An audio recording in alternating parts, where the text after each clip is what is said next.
Before I tell you how I made my son regret the worst decision of his life, let me know in the comments where you're watching from. And please hit subscribe if you believe family loyalty still matters. The nurse found me standing at the window when my son drove away. I watched his black Mercedes disappear down the tree-lined driveway of Sunnyvale Care Facility. He didn't look back. Not once. I stood there for 20 minutes, waiting to see if he'd return. Maybe he forgot something. Maybe his conscience would kick in. The parking lot stayed empty. That's when I knew. My son had dumped me here like unwanted furniture. No warning. No discussion. Just gone. The nurse touched my shoulder gently. She said something about dinner in the common room. I didn't respond. My mind was already working, planning, calculating. Victor thought he'd gotten rid of his problem. He had no idea he'd just created a much bigger one. 2 days earlier, everything seemed normal. Victor visited my house on Thursday afternoon. He brought coffee from that expensive shop downtown, the good stuff I liked. We sat in my living room, the same room where I'd taught him to play chess 40 years ago. He seemed nervous. His hands fidgeted with his phone. He kept checking the time. "Dad, I've been thinking," he started. His voice had that careful tone people use when they're about to say something difficult. "You're 72 now, living alone in this big house. What if something happens? What if you fall?" I should have seen it coming. But he was my son. I trusted him completely. Victor pulled out a brochure. Glossy photos of smiling elderly people. Beautiful gardens. Activities and care. "Just for a visit," he said. "Just to see if you like it. No commitment." I didn't want to go, but Victor insisted. He used that voice. The one that made me feel like I was being difficult, like I was the problem. So I agreed to visit. Just visit. He'd pick me up Friday morning. I packed a small bag, toiletries, one change of clothes, enough for an afternoon tour. We drove in silence. Victor's jaw was tight, his knuckles white on the steering wheel. Something felt wrong, but I pushed the feeling away. He was my son. He wouldn't hurt me. Sunnyvale looked exactly like the brochure. Manicured lawns, cheerful staff, residents playing cards in a sunny common room. A woman named Paula gave us a tour. She showed us everything. The dining room, the activity center, private rooms with bathrooms. Paula's smile never faltered. She spoke directly to Victor, not to me, as if I wasn't there, as if I couldn't make my own decisions. After the tour, Victor pulled Paula aside. They spoke in hushed tones near the front desk. I couldn't hear their conversation, but I saw Paula nod, saw her write something down, saw Victor hand over papers from his briefcase. When he returned, his face was relieved, almost happy. "Dad, I think this place is perfect for you," Victor said. His hand gripped my shoulder firmly. "Why don't you stay for dinner? Experience the evening routine. I'll pick you up afterward." I agreed. It seemed reasonable. Dinner couldn't hurt.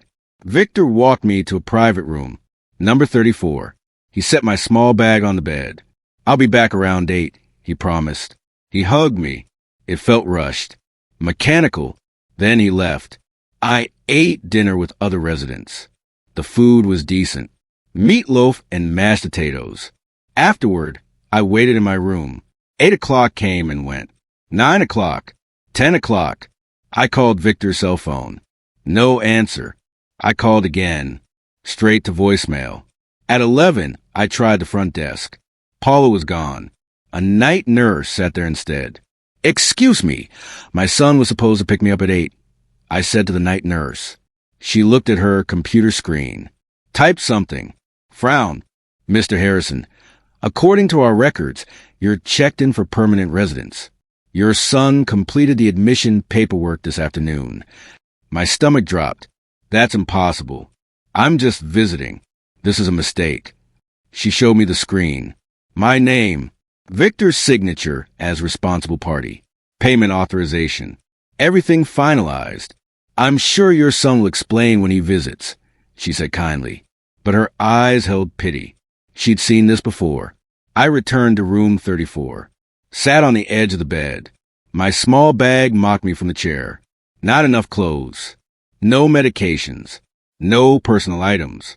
Victor had planned this carefully. I didn't sleep that night. I sat in the chair by the window, watching the parking lot. Every pair of headlights made my heart jump, but none of them were Victor.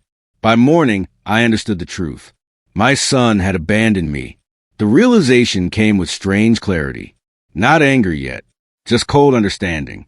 For the next 3 days, I called Victor constantly. His phone went to voicemail every time. I left messages, demanded explanations, begged him to call back. Nothing. On the 4th day, I called my house. My house. The phone rang and rang. No answer. I tried my neighbor, Mrs. Chun. She answered on the 2nd ring. "Oh, Howard." Her voice dropped. "I'm so sorry. Victor said you'd moved to a care facility for health reasons." Mrs. Chun told me everything. Victor had been at my house all week. A moving truck came on Monday. Furniture removed. Boxes loaded. Professional cleaners arrived on Wednesday. "I thought you knew," Mrs. Chun said. "Victor said you'd arranged everything yourself."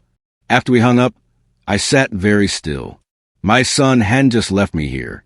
He'd erased me, emptied my home while I sat trapped in this facility, probably preparing to sell it, to profit from abandoning his father. The anger came then, hot and sharp, but underneath the anger was something colder, more useful, determination. I'd built a successful accounting firm from nothing, managed complex finances for 40 years, retired wealthy. If Victor thought I was a helpless old man, he was wrong. I requested a meeting with the facility director, a man named Walter Barnes, mid-50s, kind eyes but professional boundaries. I sat in his office the next morning. "Mr. Barnes, I was brought here under false pretenses.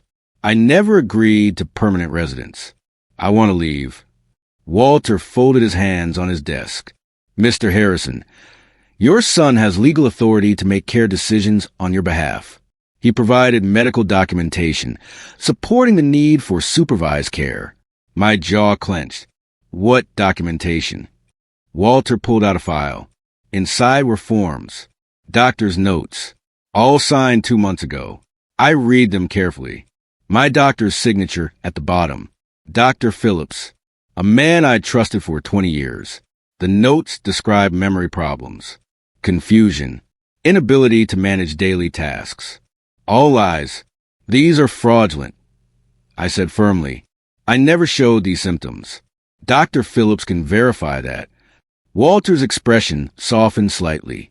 "I believe you, Mr. Harrison, but legally my hands are tied. Your son has power of attorney for healthcare decisions. Unless you can prove otherwise, I can't release you against his wishes." I returned to room 34 feeling defeated. But defeat wasn't in my nature. I'd spent decades solving problems. This was just another problem, one requiring patience and strategy.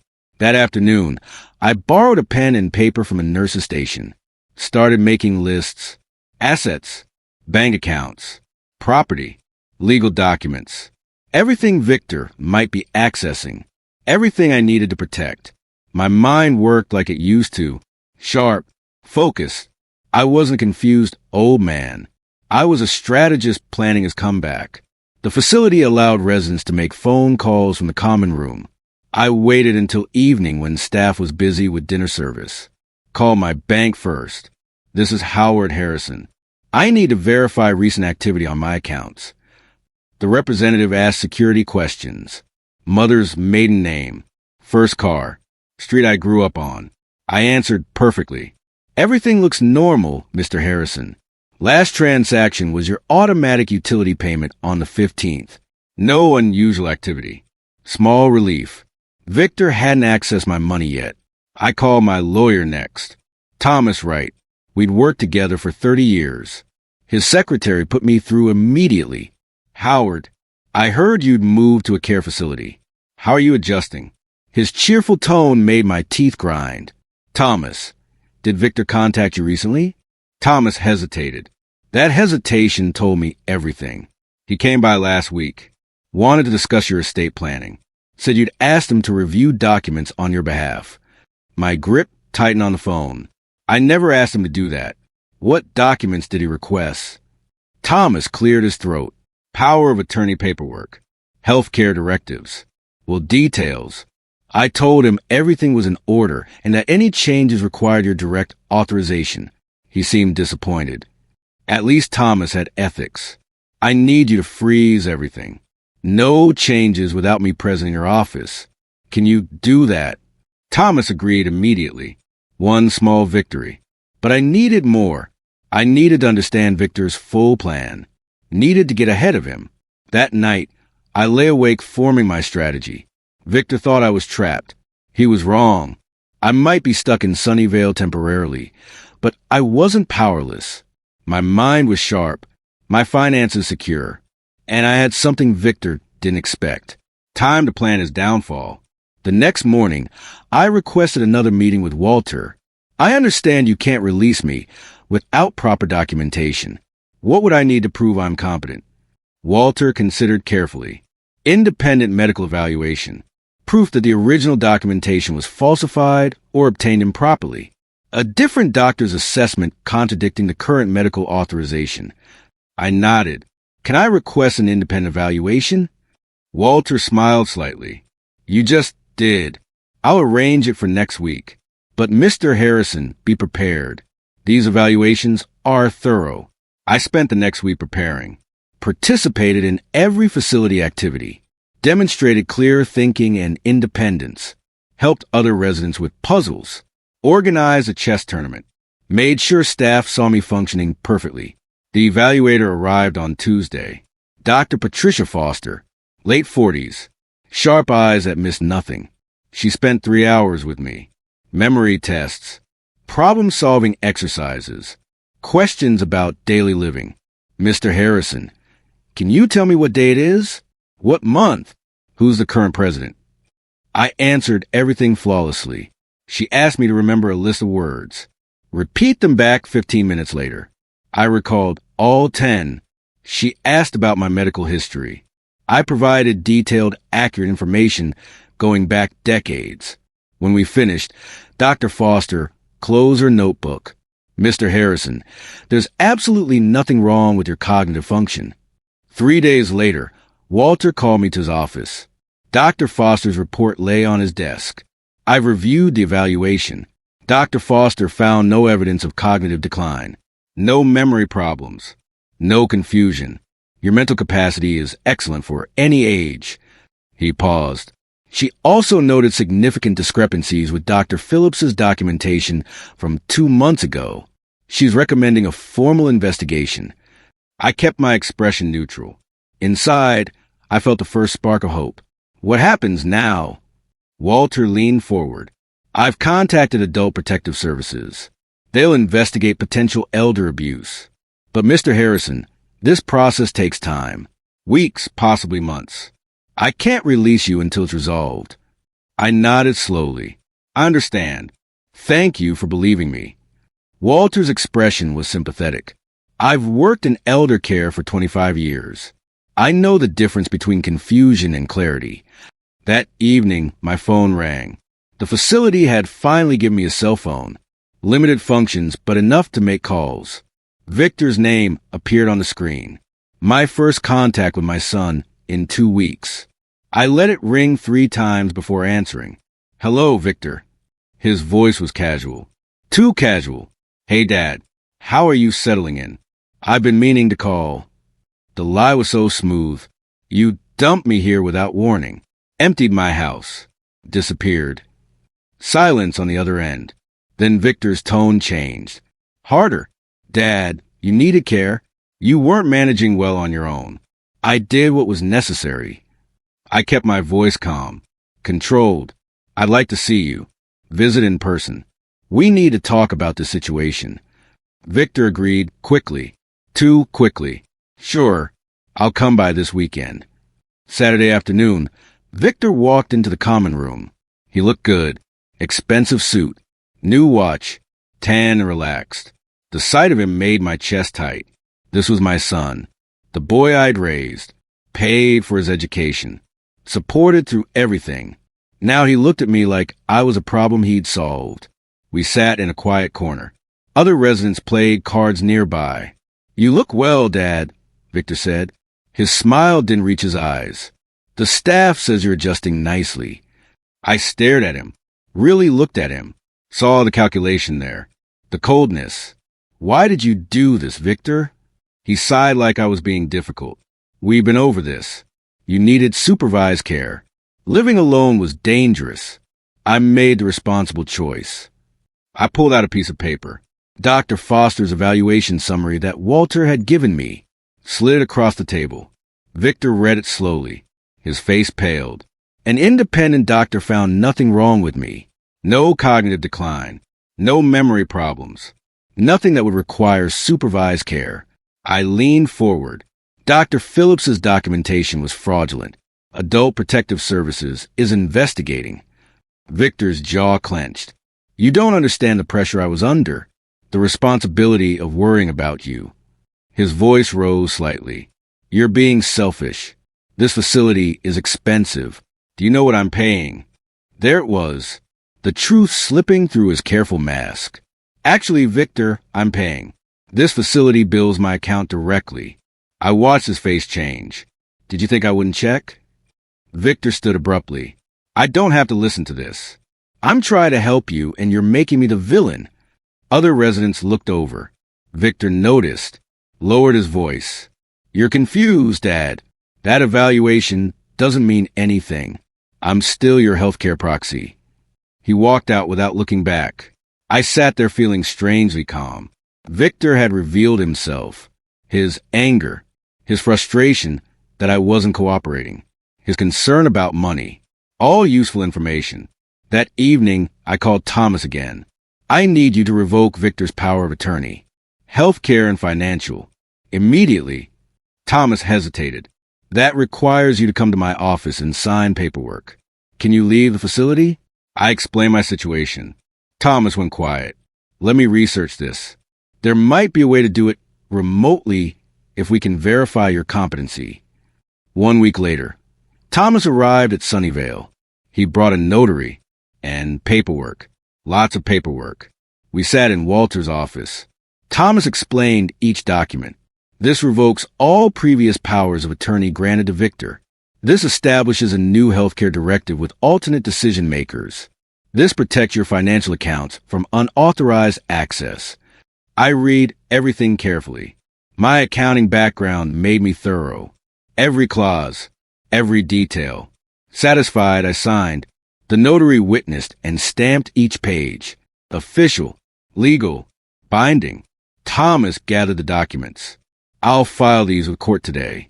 Victor will be notified that he no longer has legal authority over your affairs. I felt a weight lift. First major victory. But I wasn't finished. Not even close. Victor had taken 2 weeks of my life. Stolen my dignity. Emptied my home. He was going to pay for all of it. Adult Protective Services assigned an investigator. Detective Maria Ortega. 40-something. Professional but compassionate. She interviewed me in Walter's office. Recorded everything. I explained the entire timeline. The surprise visit to Sunnyvale. Victor's disappearance. The emptied house. The fraudulent medical documentation. Detective Ortega took detailed notes. Mr. Harrison, did you give your son permission to access your home or remove your belongings? I shook my head firmly. Never. I didn't even know I was staying here permanently. He tricked me. She interviewed staff next. Nurses confirmed I showed no signs of confusion or memory problems. Walter provided Dr. Foster's evaluation. Paula admitted Victor had rushed the admission paperwork. Seemed anxious to complete everything quickly. The investigation expanded. Detective Ortega obtained Dr. Phillips's original records. Subpoenaed them directly from his office. 2 weeks later, Detective Ortega returned with news. Dr. Phillips confirmed he never wrote those medical notes. The signature is his, but the content was added later. Someone altered legitimate documents to create false medical justification. My hands clenched. Victor. She nodded. We're building a case for elder abuse, fraud, and theft. The altered medical records alone constitute fraud. Removing your belongings without permission is theft. Placing you in a facility against your will is false imprisonment. She paused. This is serious, Mr. Harrison. Your son could face criminal charges. I felt no sympathy for Victor, only cold satisfaction. What happens next? Detective Ortega closed her notebook. We're obtaining a warrant to search his home and vehicle, looking for your belongings, gathering evidence. Within 2 weeks, we'll likely make an arrest. I nodded slowly. Good. 3 days later, Walter knocked on my door. Mr. Harrison, you have a visitor. My heart jumped. Had Victor come back? But Walter's expression was odd, almost pleased. I followed him to the lobby. Standing there was Mrs. Chun from my old neighborhood. She rushed over and hugged me. Howard, I had to see you. Make sure you were okay. We sat in the common room. Mrs. Chun explained everything. Victor had been at my house constantly. Moving trucks came and went. He'd listed the property for sale last week. But the realtor called me yesterday, Mrs. Chun said. Asked if I knew where the owner was because the title was complicated. I told her you were here, that you hadn't authorized any sale. She squeezed my hand. The realtor pulled the listing immediately, said something was wrong with the paperwork. That afternoon, Thomas called with an update. Howard, Victor tried to file a deed transfer, attempted to put your house in his name using the old power of attorney. But the revocation I filed last week blocked it. The county clerk rejected his application. Thomas's voice held satisfaction. He also tried to access your bank accounts. The bank flagged the attempts as suspicious and froze all activity pending verification. He's locked out completely. I absorbed this information. Victor was panicking, making desperate moves, all of them failing. There's more, Thomas continued. I received a call from Victor's lawyer. They want to negotiate. Apparently, police served a search warrant on his home yesterday. He knows he's in trouble. I smiled for the first time in weeks. Tell his lawyer, I'm not interested in negotiating. Victor made his choices. Now he lives with consequences. For weeks after Victor dumped me at Sunnyvale, Detective Ortega arrested him, charged with elder abuse, fraud, theft, and attempted financial exploitation. Walter told me the news personally. I sat in my room feeling strange emptiness. This was my son, the boy I'd raised and loved, now facing prison because of his greed. The next day, Walter had better news. With the criminal charges filed and your documented competency, I'm authorizing your release. You're free to leave whenever you're ready. I packed my small bag, the same bag I'd arrived with 5 weeks ago. Mrs. Chin picked me up, drove me to my house. Victor hadn't gotten far with emptying it. Most furniture remained, some valuables missing but recoverable. I walked through my home slowly. It felt different now, violated, but still mine. I stood in my living room and called Thomas. Start the process. I'm disinheriting Victor completely. Everything goes to charity when I die. Then I sat in my chair and waited for Victor to realize that abandoning his father was the worst mistake of his life. Because some betrayals can never be undone, and some consequences last forever. If you enjoyed this story of justice and accountability, please subscribe, and share your thoughts in the comments below.